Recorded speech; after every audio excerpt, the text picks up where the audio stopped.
Dinghai Fusheng Records. Chapter 53. Feast. Xiang Shu answered, 10 million liang of gold. 10 million liang. Chen Xing and Feng Qianjun simultaneously cried. Yes. Precisely so. Wen Zhe's voice also trembled a little. The bills have been verified without any discrepancies. So far the money has been saved for exactly 30 years, with the profit being 5% per year, and with compounding interest 30 times over. The manager standing at the side immediately took out an abacus and began to move the beads with a pi-li-pa-la sound. Just after clacking around twice, Chen Xing and Feng Qianjun glanced at each other. 43,02,200 liang. Chen Xing, Feng Qianjun, and Wen Zhe said at the same time. Immediately after, Feng Qianjun almost fainted. Wen Zhe finally realized what had just happened and tried to take a deep breath. She glanced at Xiang Shu, then around at their surroundings. Her eyes were erratic, and it was obvious that she couldn't sit still anymore. Xiang Shu spoke, "If you guys are really going to repudiate this claim, then I can't actually do anything to any of you either. You must be joking." Wen Zhe suddenly seemed to be insulted, her face growing red. "There are no errors with the bills, and this is something that truly happened in the past. You've pressed your fingerprint, so the bank has to give you money. It is only right. How can we deny somebody?" Chen Xing wasn't feeling well. Clearly he hadn't used the heart lamp, but he was still having difficulty breathing. This was the first time in his life this had happened. Xiang Shu's words were only to pressure Wen Zhe. Once he received a firm answer, he said, "Then just take it all out." Wen Zhe finally collapsed. Shuludaran. 43 million gold, converting it would be 400 million liang of silver. 400 million. Do you know how heavy 400 million liang of silver is? Let's not mention how there isn't that much silver deposited in the bank. Even if we withdraw that much out for you, can you carry it away? You don't have to worry about that. Feng Qianjun finally calmed his breathing, preserving his small life. Zai Feng has plenty of helpers, we can have it directly delivered just across the street. Wen Zhe. Xiang Shu, did I say that we'll keep it at your house? Feng Qianjun instantly replied, "Brother Xiang, Dage. Shulu Dage. You. It's too inconvenient for you to carry 250,000 caddies from south to north. Zifeng Bank will serve you wholeheartedly. You can make a deposit or withdraw it whenever you wish, and you can withdraw money as long as we see your face." Xiang Shu said, "If you were robbed by Fujian again, then what would happen to my money?" Chen Xing had already started some mental calculations. How would Xiang Shu use this matter to threaten and get back at him later? That expression looked as if he had seen a ghost, extremely exciting. "Exactly, let's still keep it at our place," Wen Zhe immediately spoke up. "Why do you suddenly want to withdraw so much money?" Shuludaran. Gag. Can you tell us why? Don't call out randomly since you guys have already offended me, Xiang Shu replied. Mei Cheng Bank. I won't keep my money in Dongji again. Wen Zhe was dumbfounded. Xiang Shu stood up again, saying, "Are you giving it or not? If you're not giving it, then I'll just take it as you guys repudiating me." Wen Zhe could only nod and say, "But right now in Jiankong Bank, there truly isn't that many liang of silver. Even if we include all the copper coins, it's still not enough. Please wait for a few more days, Shuludaran, we need to transfer money from the other banks." Xiang Shu coldly asked, "Wait for how long?" Wen Zhen took a deep breath, thought for a while, then answered, "We still need 3 months. Xiang Shu replied, "That isn't what you said back then." Feng Qianjun spoke, "How much do you have in the main bank right now? Just take out however much you have now, that way it's easier for me to have people slowly move it over." Wen Zhe was already really angry, but hadn't been able to vent it by talking. One could see that she was holding on entirely through sheer willpower. She looked towards the managers, all of them with their legs shaking, and she angrily yelled, "Go! Check the warehouse! You bunch of useless things!" After another half a shishan, Dinghai Bank's underground warehouses were all checked out. They squeezed out 40 million liang of silver, 40 million copper coins, and 2 million liang of gold. A string of coins was worth a liang of silver, and 10 liang of silver was worth 1 liang of gold. The people from Xifeng Bank waited at the door, taking up 2 long streets, and guarded the silver across the street. Xiang Shu had taken away 100 million liang of silver, and there were only 332 million and 2,000 liang left. Wen Zhe's face grew ashen, looking as if there was nothing left to look forward to in life. "Take 3,000 liang and send it to the Xie household," Xiang Shu said coldly. "All right. Ge." Feng Qianjun immediately replied, "Xiadai will immediately go take care of it." Thus Feng Qianjun jogged away to instruct the people to count the silver. Xiang Shu motioned for Chen Xing to look. Xifeng Bank's people were all out in force, moving box after box of money out of Dinghai Bank, all with shining white silver. "Chen Xing." Xiang Shu made another please gesture. The meaning was, "Do you want to open it and take a look?" Chen Xing. After Feng Qianjun finished busying about, he jogged back, saying with a sincere tone, "The two of you must come to my humble abode for dinner, it has already been prepared. Come on, quickly come." As he was saying this, Feng Qianjun dragged Chen Xing away. If he took Chen Xing away, then Xiang Shu would definitely come. "Brother Chen, you must help me secure Xiang Shu," Feng Qianjun said in a hushed voice. "Whether or not my bank can continue on now all depends on you." "I help secure Xiang Shu?" Chen Xing asked. "When does he ever listen to what I say? Did you not see how he used his words to pressure me back then? Who knows what he'll coerce me to do?" Chen Xing only felt that Xiang Shu would definitely think of a method to get back at him. He followed Feng Qianjun for a while, then peered behind them. Xiang Shu shouted, "Hey! I know!" Chen Xing said in a depressed tone.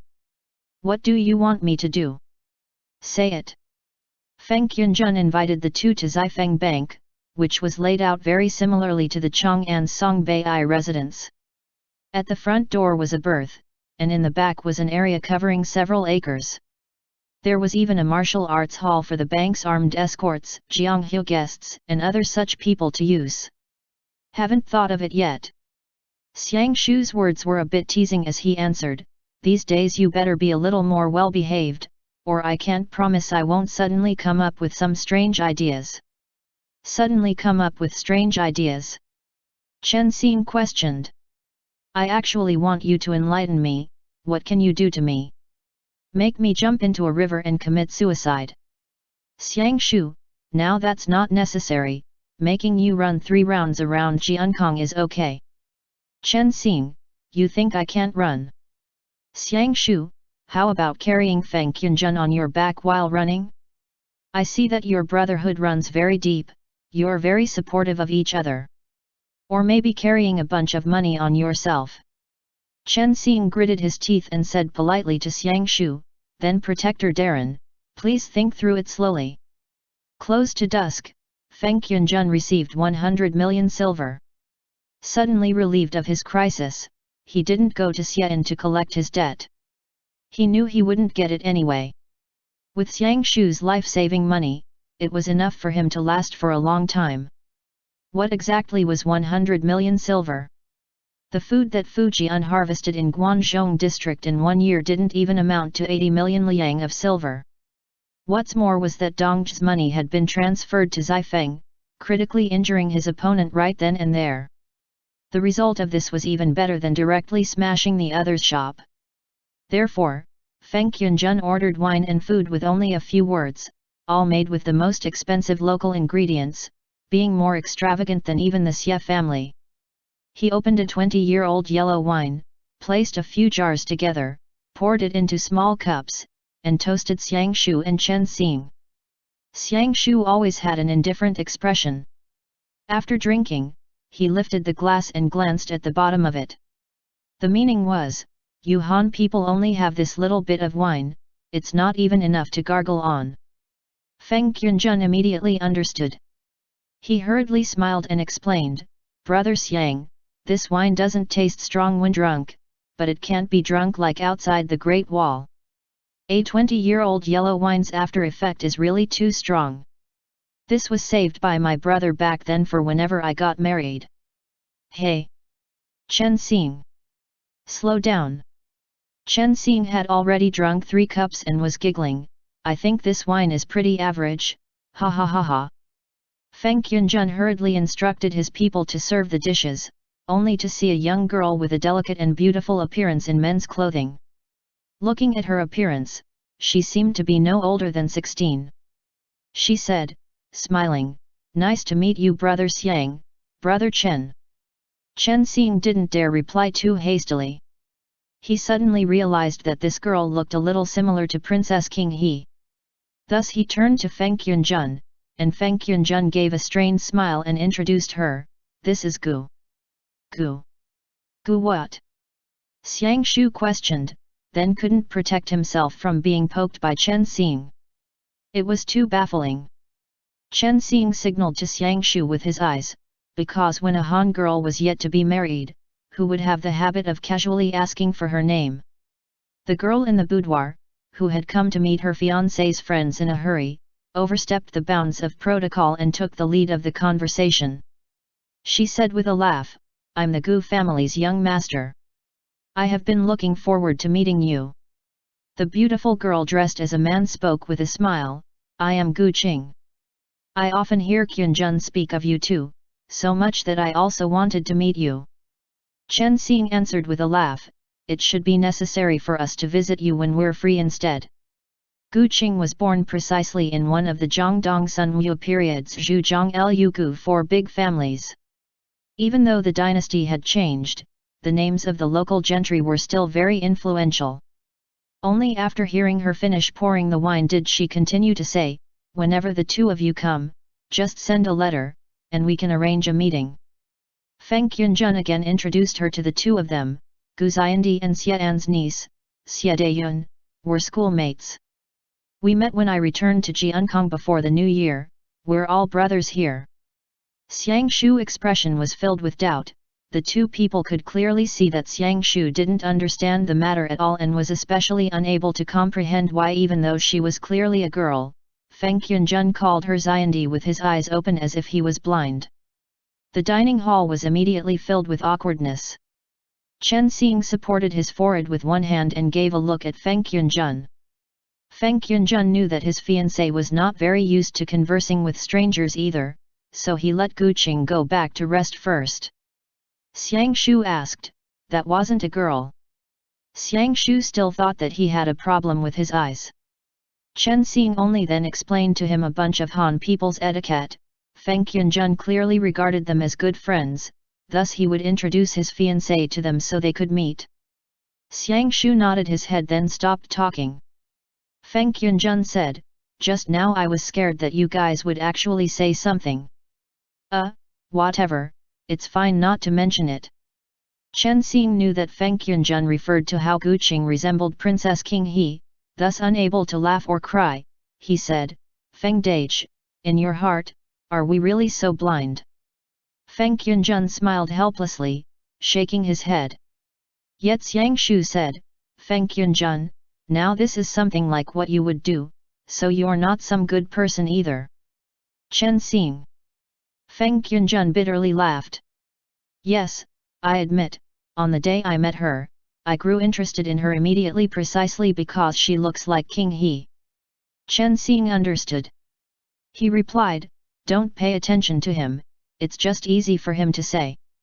"I remember you once promised me something," Xiang Shu suddenly remarked. Chen Xing immediately went silent, in case Xiang Shu made him hang a bunch of copper coins on himself and run 3 rounds around Jiankong. Feng Qianzhen shook his head helplessly, then raised a cup, saying, "Xiang Shu, I will first make a toast to you. I'm truly grateful to you today, thank you." Xiang Shu finally made a toast and knocked his cup against his. Feng Yunjun smiled again, another toast for us meeting again by chance, for us to meet again under fate's plan. Even though brother Xiang always finds me annoying and didn't wish to see me here. Chen Xing couldn't restrain his happiness, and the three people toasted their cups together. He won't.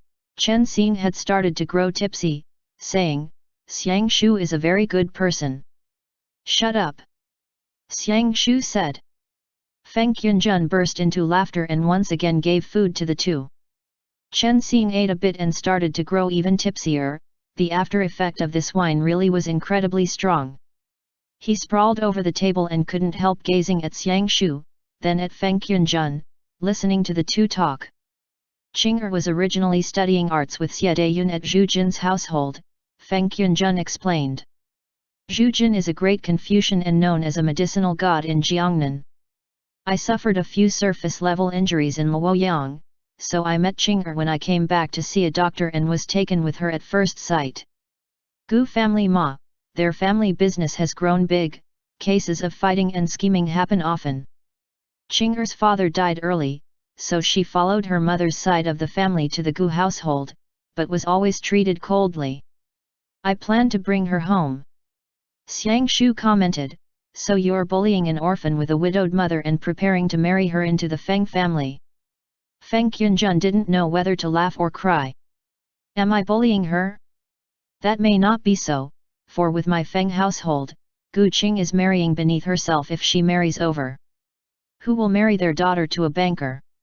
If she wanted to change households, how many people would seek her out in Jiankong? That's pretty good. Chen Xing smiled.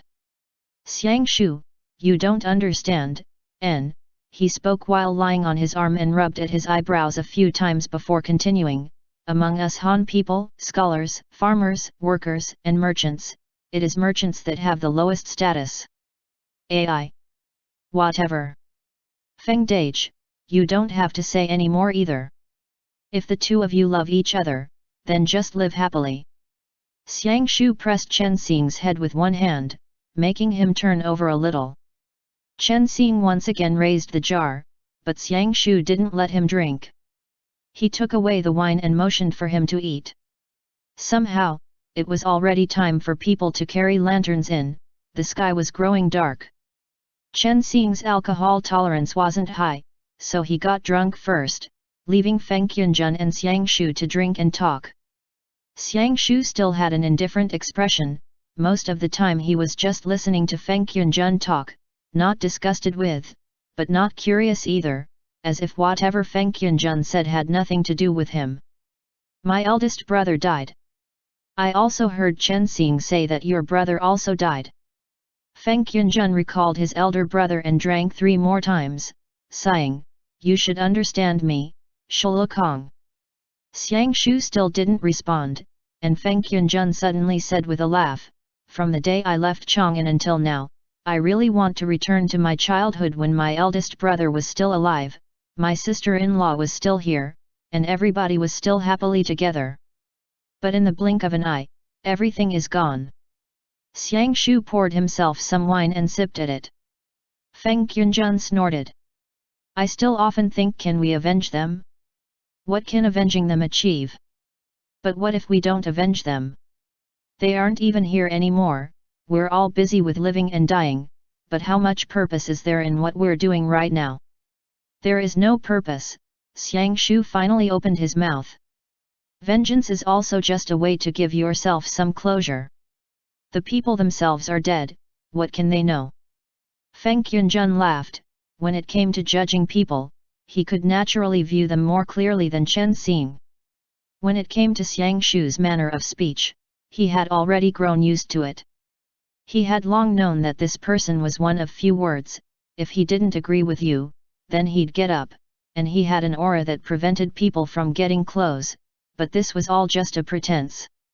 In other words, Xiang Shu was just too lazy to talk and laugh with people, too lazy to seriously associate with anyone. Why? Because all the people in the world were hypocritical. Xiang Shu often revealed that disgusted gaze of his, and it was clearly written all over his face. Who knows how many people there are in the world who clearly are cursing you in their hearts, but smile at you on the surface. Feng Qianzhen laughed to himself. Who knows how many people are calculating against you in their hearts, but give the idea that they're doing what's good for you on the surface. Brother Xiang, sometimes I really admire you. Feng Qianzhen hugged the cup and reached out to pat Xiang Shu's shoulder, but was flicked away by Xiang Shu's finger. Exactly, Xiang Shu casually responded. They appear to you with all sorts of flattering words, but it's hard to tell what goes on in the minds of people, just like how you are to your Qing Xiandi. Oh right, does she know about Princess King He? Feng Qianzhen opened his drunken eyes and seriously declared, I'm inhumane. Okay. I'm a brute. When can I be like you, able to say go fuck yourself to the things that I don't find pleasing to the eye? Xiang Shu didn't answer. After finishing the last of his wine, he grabbed Chen Xing's collar, making him raise his head slightly. When he saw that Chen Xing was drunk to the point of unconsciousness, he put him down again and prepared to take him away. Feng Qianzhen was going to pet Chen Xing, but was once again flicked away by Xiang Shu. Feng Qianzhen could only slap the table instead, shouting, Hey! Xiao Xing Xing! Get up! Wu, Chen Xing murmured, dazed. Feng Qianzhen couldn't help asking Xiang Shu, how are things between the two of you? What does it have to do with you? Xiang Shu's tone held a hint of a threat. Feng Qianzhen instinctively waved his hand, saying, everybody getting to know each other is also fate, why do you always have a stinking expression on your face? We all made it by going through life and death together. Xiang Shu wrapped one of his arms under Chen Xing's ribs, adjusted his posture, and picked him up horizontally, not acknowledging Feng Qianzhen. For him, you even gave up being the great Chanyu. Feng Qianzhen laughed from behind Xiang Shu. You didn't even want him to know and kept it from him for so long, you're really quite funny. Xiang Shu said, withdraw the money and deposit it back in Dongzhi Bank Rest. Don't. Feng Qianzhen nearly completely woke from his drunken stupor, and he hastily objected, Gag. I won't say any more. Xiang Shu picked up Chen Xing. Just as he was about to leave, when he reached the patio, he contemplated for a moment but didn't look back. Although the people who passed away are gone now, Xiang Shu seriously stated, but there will always be people still by your side. Cherish the people before you. Plus, I didn't resign from being the great Chanyu completely because of him, I have to give myself responsibility as well. Feng Qianzhen raised his hand and smiled, if that's so, then you better remember ah. Xiang Shu didn't answer, and he carried Chen Xing and left the bank. At nearly 4 o'clock, the entire city of Jiankong had entered slumber, the 2 rows of shops along Zuk Street were all closed. A lone Milky Way ran through the spring night, seeming as if they had crossed into time immemorial. The stars were like vestiges left by a dragon in the night, like a waterfall flowing from the top of its head. Xiang Shu held onto Chen Xing, raised his head, and gazed up at the glittering silver traces in the night sky. The Milky Way in the south held no differences from the Milky Way in the north, the lives between heaven and earth seemed insignificantly small in this moment. After all, they were only imperceptible creatures under the vast arching sky. Xiang Shu stared for a while, then walked past Zuk Street, back to Wei Lane. At a distant market, a dull clock's ring resounded. Hearing a dang sound, Xiang Shu absently turned his head. He initially believed that it was the watchman knocking, but the clock only sounded once before quickly falling silent. Xiang Shu. Chen Xing seemed to have woken up, his consciousness still dazed from the alcohol. He grabbed the clothes in front of Xiang Shu's chest. Master, Chen Xing dreamed of when he was still a child, the night when he was carried by his master away from Jinyang and back to Huashan. Xiang Shu lowered his head and peered at Chen Xing. Chen Xing's face was bright red, his head buried in Xiang Shu's front. Suddenly, Xiang Shu didn't want to return to the Xie household. After surveying his surroundings, he leapt up holding Chen Xing, crossing the palace wall outside of Taisha Palace, and flew to the top of the southernmost palace of the Imperial Palace. He carried Chen Xing and leapt down a few times until he arrived at the highest part of Taisha Palace, then seated himself on the roof tiles. Chen Xing lied beside him, hugging Xiang Shu from the side, pillowing himself on his arm, thoroughly intoxicated. "Master, Xing can't do it anymore. There's only 2.5 years left, it's too hard." Xiang Shu. Just when Xiang Shu wanted to gaze at the Milky Way for a while, he heard Chen Xing speak. He turned to look at him, furrowing his eyebrows. "There already isn't enough time." Chen Xing curled up in Xiang Shu's arms. "The little bit of time remaining, can you give me a little longer?" Xiang Shu. Xiang Shu didn't understand what he meant. He asked, "What are you saying?" "Xing Xing," Chen Xing whispered, "is so tired. Xing wants to go home." After that, Chen Xing didn't say any more. He let go of Xiang Shu and turned over with his back facing him. Xiang Shu didn't speak, thinking over what Chen Xing had just said. "What will happen in 2.5 years?" Xiang Shu asked. "Is there something else? Why won't you tell me?" "Mei Cheng." "I'm sorry," Chen Xing murmured. "It was my fault again." Xiang Shu understood that Chen Xing was still thinking about this matter in his heart. If he didn't send the zombie army back to Mei Cheng with Feng Yunjun, then the plague wouldn't have spread. But how could they have known that it had to do with the drought fiends back then? "Even if you didn't send the dead back," Xiang Shu frowned, "do you think that Shihai wouldn't use other methods to spread the plague? Why do you always like to place the blame all on yourself?" But Chen Xing was already unable to hear anything. Under the majestic Milky Way, the dream gradually dissipated. In its place was incomparable silence. The heart lamp was like a pool of tranquil water, refracting a gentle light in his heart. End chapter.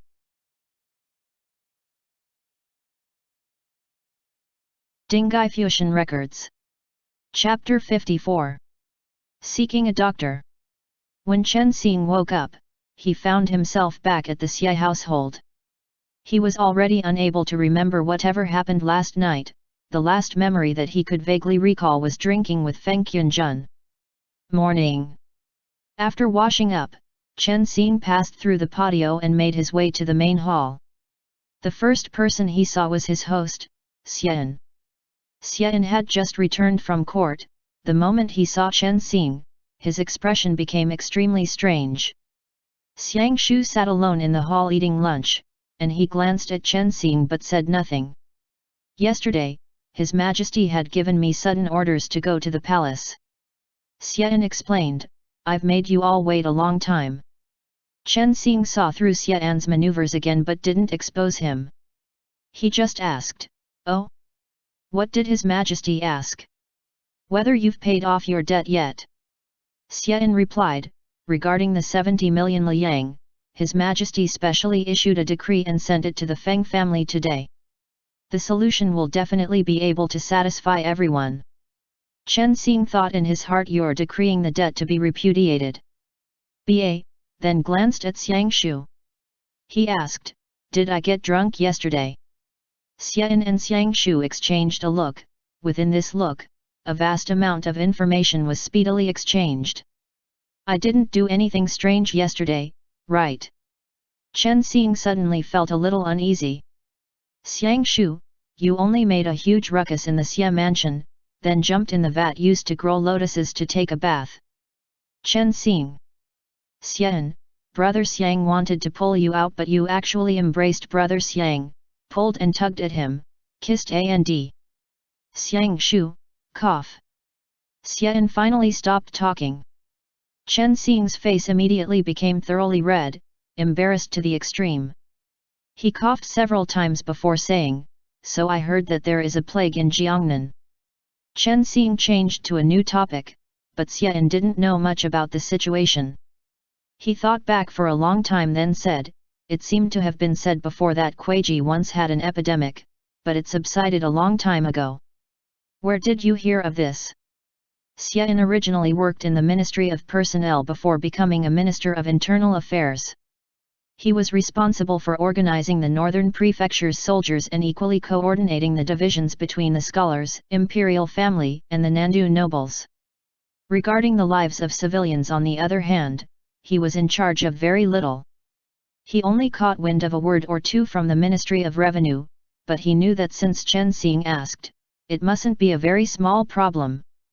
He said, "I will immediately go send somebody to the Ministry of Revenue to ask." Chen Xing hurriedly responded, "It's fine, I will just investigate myself." "Yesterday His Majesty mentioned that he wanted to meet you too," Xian said. I immediately objected, "But if there's time, I think it wouldn't hurt to meet." Hearing this, Chen Xing and Xiang Shu couldn't help being a little surprised. Xian also knew from the looks of them that Chen Xing didn't want to enter the court and become an official. "Then many thanks," Chen Xing said with a smile. "Before leaving Jiankong, I will definitely find a chance to visit His Majesty, otherwise I would be being discourteous." The reason for Xiang Shu's shock was that compared to Fujian's absolute imperial power in the north, the emperors of the Sima family in the south were negotiable about everything. Resistance wasn't a big problem. After lunch, Chen Xing went outside the gates and, needless to say, Xiang Shu changed into another set of clothes and followed him out. Normally if they found each other to be eyesores, then they were eyesores, but when it was actually time for work, Chen Xing had already become accustomed to Xiang Shu naturally following after him without a word. However, after yesterday's drunken experience, the atmosphere between the two was especially awkward. Chen Xing wanted to ask just what had happened last night, but was afraid it'd get worse the more he'd hear, so he didn't say anything. Xiang Shu was still the same as always, unsmiling and walking by Chen Xing's side. The two of them didn't ride a horse and just left like that. Walking out of Wei Lane and onto Zuk Street, the two didn't talk the entire way. The longer they dragged on, the more awkward the silence became. Chen Xing cleared his throat, cough. You. Xiang Shu also happened to open his mouth at that time. The two people grew silent again. Chen Xing was freaking out inside but stood still. Xiang Shu finally spoke, "If you want to find a sick person, you won't be able to find them on the street." Chen Xing, "I know." Xiang Shu asked, "Buy 2 horses." "No need." Chen Xing reflexively replied, "Is having money so amazing? I can walk myself." "Xiang Shu, you want to walk all the way to Kuiji?" Chen Xing harshly glared at Xiang Shu and made his way through Zuk Street, saying, "I don't want to go to Kuiji at the moment. Let's go to the local clinics to take a look, the doctors here may know something." Other than being an exorcist, Chen Xing's other occupation was precisely medicine. A doctor would always be well informed of the latest news, as patients would always bring all sorts of them. In addition to that, doctors were just like merchants, with their own unique guilds. "Right, you've never told me yet, just what is Iupator?" Xiang Shu seemed to offhandedly ask. Chen Xing's heart thumped. He questioned, "Iupator? Why are you suddenly asking about Iupator?" "Xiang Shu, when I was studying the Akala Blades files yesterday night, I suddenly thought of it, so I'm casually asking." Xiang Shu stood still and narrowed his eyes beneath the sunlight, scrutinizing Chen Xing. The two people made their way like this. If Xiang Shu raised such an abstract question, as long as Chen Xing knew, he would explain to him. If he didn't know, then he would honestly say so. "Oh." Chen Xing was a little surprised. "Have you finished learning the mantras in the scroll?" "Xiang Shu, you haven't answered me yet." Chen Xing. Chen Xing could only explain, every person's life has 7 palaces, it may be the advisor, or maybe the army, the field marshal, or the greedy wolf. A star would be distributed to every palace, and there is one star that is in charge of the entire wheel of life. This star is the star of destiny. Astrology is very complicated to explain, I myself haven't learned it thoroughly yet. So your star of destiny is Iupator. Xiang Shu asked. What determines this? Chen Xing, it's said that it is the time of birth, or maybe some stars are to their own preference. Who knows? Xiang Shu, how many other people have Jupiter as their star of destiny? Chen Xing had originally intended to change the topic, but Xiang Shu wouldn't stop interrogating him, so he could only directly answer, people with Jupiter as their star of destiny are incredibly few. There would only be one every few thousand years. So people with Jupiter as their star of destiny would have good luck throughout their entire lives. Xiang Shu questioned again. Chen Xing replied, why do you have so many questions? Theoretically that is how it is, but... Forget it, don't you think that my luck really is pretty good? But what? Xiang Shu asked him with some perplexity. Chen Xing, it's nothing. Just what do you have against me? If there's something you're unsatisfied with then just say it. Xiang Shu, there's nothing I'm unsatisfied with, I just feel like your luck isn't all that. Why didn't Jupiter send you money yesterday? Chen Xing, along our entire journey, weren't there always accidents but never any harm? That is Jupiter's protection, what else do you expect? Xiang Shu, that was all because I was saving you. Chen Xing stared at Xiang Shu then suddenly smiled. So to be able to find you and be with you, does that still not count as my luck being good? This time it was Xiang Shu who was left with nothing to say. Chen Xing originally didn't intend to say such a sentence, but Xiang Shu mentioned Jupiter so Chen Xing thought of a lot of things. There were only a few years left, so what would be the point of him constantly saying that he didn't want to concede? Wait. Chen Xing suddenly grew nervous. Could it be that when he got drunk yesterday night, he had let something slip and was heard by Xiang Shu? But Xiang Shu didn't continue to interrogate him, and Chen Xing couldn't continue giving more answers. These days, he gradually became aware of some changes in Xiang Shu. After shirking the identity of the great Chan Yu, he finally became himself again in front of Chen Xing. The real Xiang Shu was also just a young man who carried a little wariness but also held a faint curiosity about the world. The streets of Jiankong were arranged in the shape of the character, with 8 vertical and 8 horizontal lines. After the Han people crossed to the south, Qinquo's imitation of Chang'an increased by a ton. The city's center clinic was placed at the West Street, Beihu Road, with people walking to and fro in front of the door. Overhead hung the plaque Wang Zizi mentioned, Miao Xiao Hui Chun. Chen Xing thought in his heart, why do I see this guy's calligraphy wherever I go in Jiankong? It is good looking, but they're everywhere. Seeing it too much may get sickening. It was rumored that Hui Chun's hall had the divine doctor of Jiankong, Zhu Jin, treating patients. However, Zhu Jin would only come for a brief period of time every morning, and sometimes he would even have to enter the imperial palace to examine patients. When Chen Xing and Xiang Shu arrived, they only saw a young woman in men's clothes diagnosing patients in the hall. Behind the curtain at her side was another person making a prescription for her.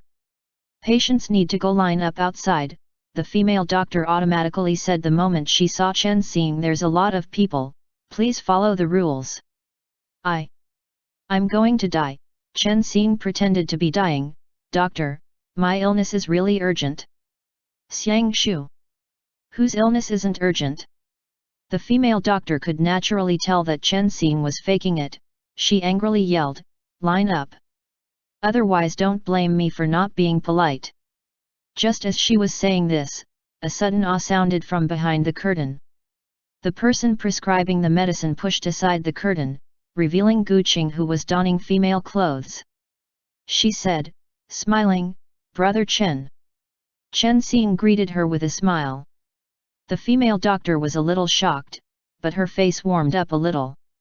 Chen Xing explained, I'm not here for a diagnosis, I am also a doctor. I'm here to talk to you. After introducing himself, he also introduced Xiang Shu. The female doctor glanced a couple of times at Xiang Shu but didn't comment on anything else, just saying, how about you drink some tea at the side? I'll let you throw down the gauntlet after I finish diagnosing this batch of patients. Chen Xing didn't think that this woman would be so close-minded, but thought of how when he himself was treating patients, it was the same way. The heavens and earth were great, but the people's lives were the most important. Gu Qing quickly put down her work and served the two of them tea. Hey! The female doctor cried indignantly. Gu Qing waved her hands and smiled, indicating that these two were distinguished guests. The female doctor still had a sour expression, but could only call somebody to replace her. A short while later, Gu Qing sat the two to the side and served the licorice tea boiled in the clinic. Chen Xing remarked, "We met just yesterday, yet I've disturbed you today." "That Jija, how should I refer to her?" "She is my Shija," Gu Qing whispered. Chen Xing originally intended to ask for a surname or some other form of address, but the female doctor heard it and casually replied. "Xie Dayun," she said, then turned back to the patient in front of her and asked, "What illness do you have? Let me see your tongue." Chen Xing suddenly remembered, wasn't this Xie An's niece? Only, seeing Xie Dayun with long eyebrows that tilted towards the temples, no rouge powder on her face, and a cold and severe countenance, looking at her aura, she was just like a female Xiangshu. He recalled what Feng Qunjun mentioned last night, that Gu Qing and Xie Dayun were studying under Zhu Jin. He just didn't expect that after learning so much about medicine, they would rather be diagnosing patients. He observed Xie Dayun again. She donned a set of partial robes, was full of presence, spoke intelligently, and was rather chivalrous. Chen Xing observed the diagnosis and found that Jiangnan's medicinal ways were quite different from the Central Plains, Guangzhou, and other such areas. The medicinal ways of the Central Plains mainly focus on the theory of yin and yang and harmonizing the five elements. If there was a problem, then first find the cause. Was it a yin deficiency or a yang deficiency? Once the cause was found, then let the body restore the balance between yin and yang. Southerners paid more attention to specific symptoms and would prescribe medicine for specific symptoms. Xie Dayun's medicinal skills were extremely superb. After watching one round, Xie Dayun hung up a sign to signal a rest, letting another doctor see to the patients. She went inside to clean up, invited the two inside the hall, and changed into women's clothes to see the guests.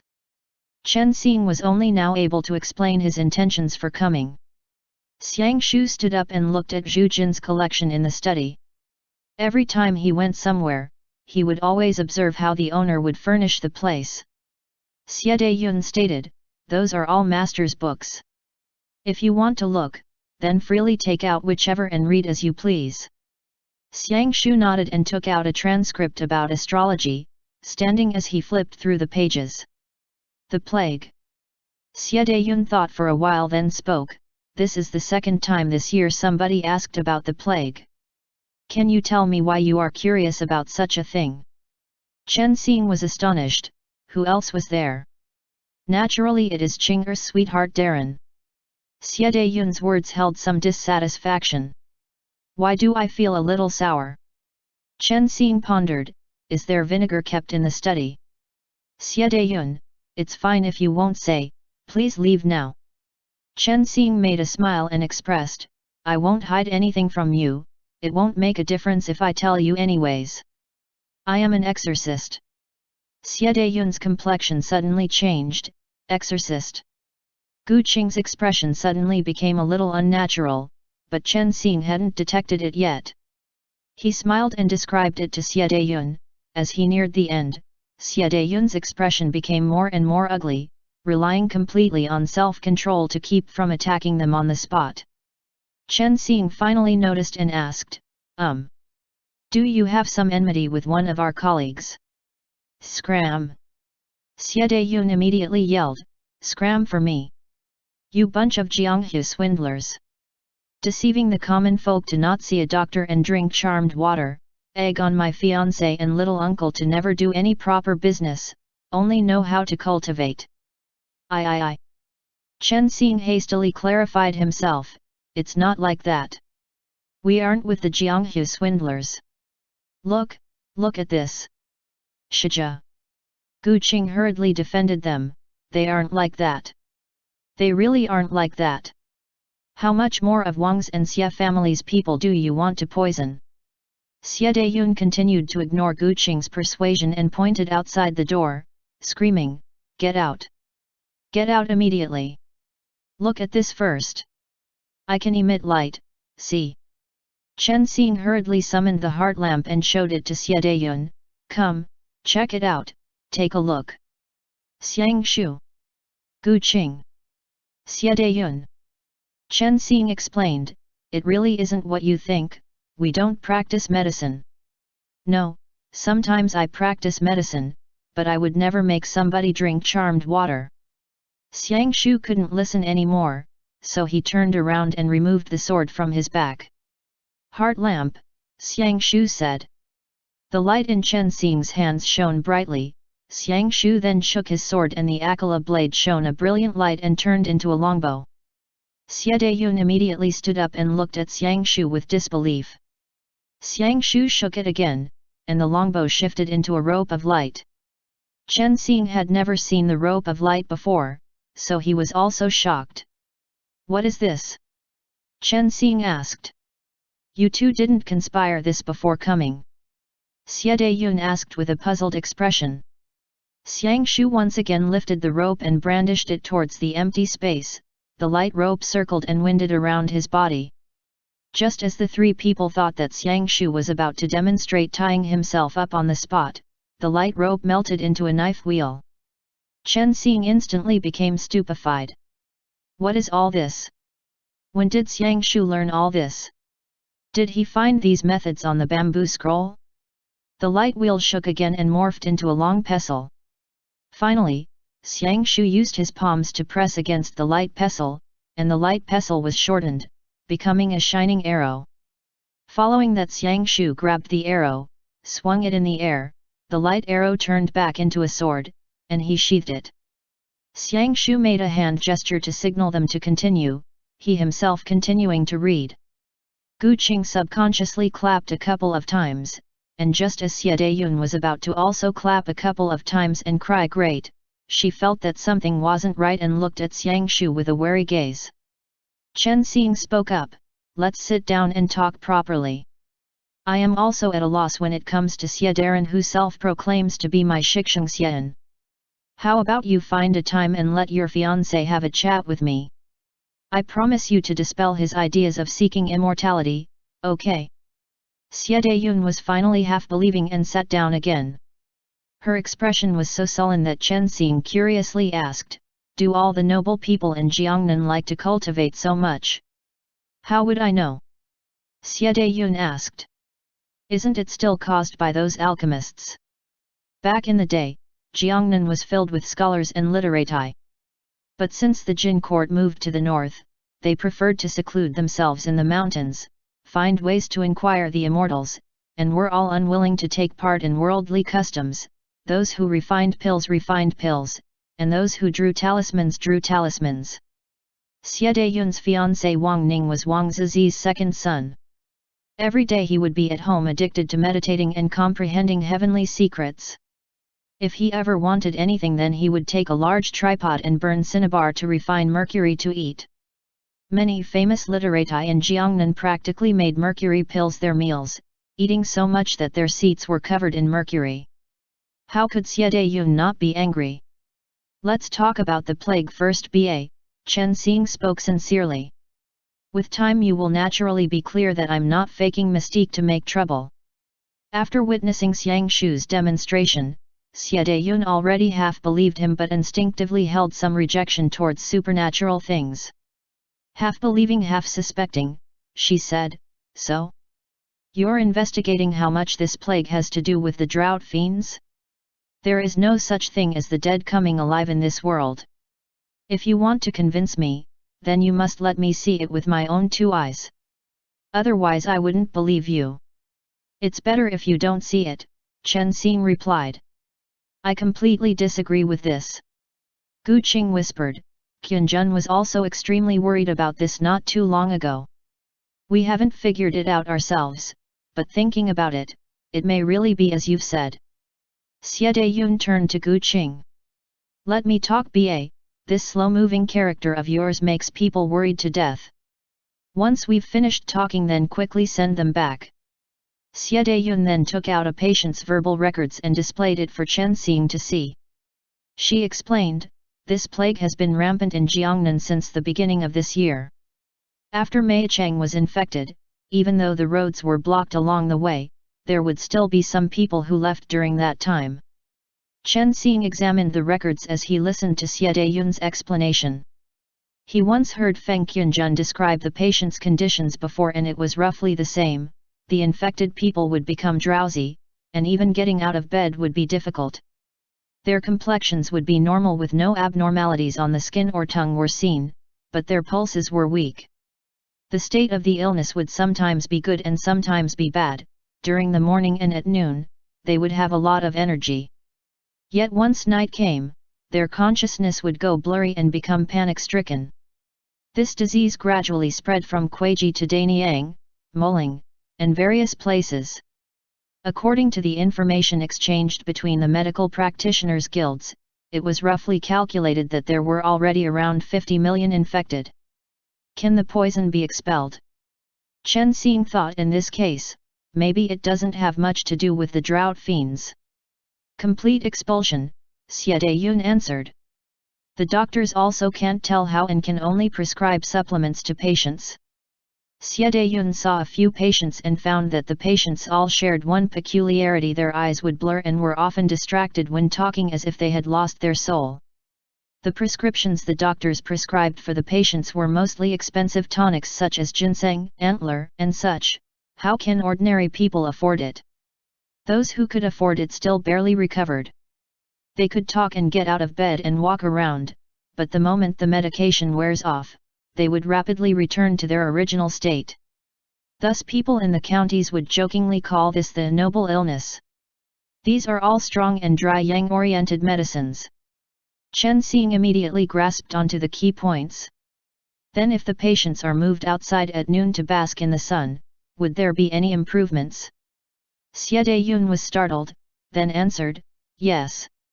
Yang deficiencies hurt the soul. 3 souls are yang and 7 souls are yin, this is a yang soul getting hurt. Chen Xing observed, then continued to raise the second and also key question. What was the name of the first patient? Where were they from? Are there any records? Chen Xing asked. Xie Dayun replied, this is a good question. The first patient with records was a traitor. Wait, your friend. Is he all right? Chen Xing turned his head to look behind him, then suddenly heard a loud noise. Xiang Shu had a hand pressed against his forehead but had suddenly become unstable, knocking over a row of books on the shelf. Xiang Shu. Chen Xing's shock wasn't small, and he hurriedly got up to support him. When Xiang Shu stabilized himself, he waved his hands to express that he was fine. What's wrong with you? Chen Xing instantly forgot what he was discussing with Xie Dayun. It's fine, Xiang Shu said, I drank too much yesterday, so I'm a little dizzy today. Xie Dayun got up and pulled aside the curtain inside the study. Xiang Shu violently shook his head, placed the books back on the shelf, and took a look at Chen Xing. That gaze seemed to be a bit inexplicable. Afterwards, with his back leaning against the bookshelf, he slowly sat down. Xiang Shu. Chen Xing suddenly realized that something was terribly wrong. Since he met Xiang Shu, the guy had never shown any weakness before. According to him, he was immune to 100 poisons, and Chen Xing had never seen him sick before. How could he become like this in such a short time? Xie Dayun looked at Xiang Shu with suspicion, suspecting that the two were acting again. She asked, what happened? Did you get dizzy? Chen Xing promptly knelt in front of Xiang Shu and summoned the heart lamp, pressing it against his heart. He asked, Xiang Shu? How do you feel? Suddenly a little tired, Xiang Shu replied. It's nothing, it'll get better in a bit. Xiang Shu stared for a while, then Gu Qing asked, are you a little tired? Then proceeded to open the windows and all the doors, letting the air in. Xiang Shu took a deep breath and said, I want to rest for a while. Chen Xing himself was a doctor. First he felt Xiang Shu's forehead, no abnormality.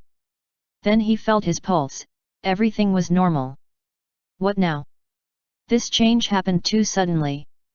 He was a little at a loss and turned towards Xie Dayun. At this time, Xie Dayun realized that they weren't acting and finally turned towards Gu Qing and said, bring him to the yard in the back. End chapter.